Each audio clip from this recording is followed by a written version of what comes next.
আমাদের দেশে এইচআরের প্র্যাকটিস এতটাই থার্ড ক্লাস হয়ে গেছে যে কিছু কোম্পানির এইচআর প্রফেশনালরা এইচআরকে একটা মগের মুল্লুক বানিয়ে রেখেছে।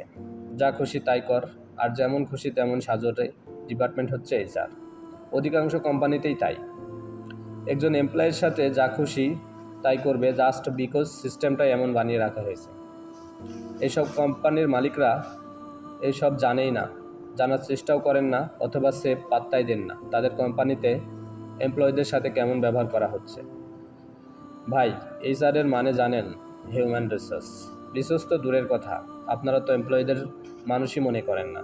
একজন ব্যক্তিকে দিনে দিনে কোম্পানি থেকে বের করে দিচ্ছেন জোরপূর্বক রিজাইন লেটার নিয়ে, অথচ বাংলাদেশ শ্রম আইন অনুযায়ী আপনাকে মান্থলি রেটেড এমপ্লয়ীদের জন্য 120 দিনের নোটিশ পিরিয়ড দিতে হবে।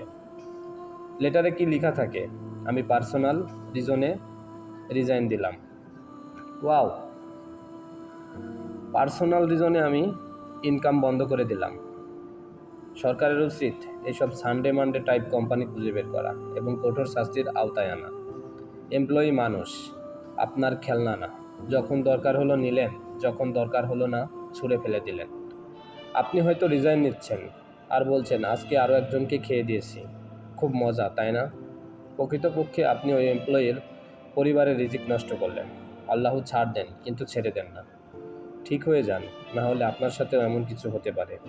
লেখা সংগৃহীত।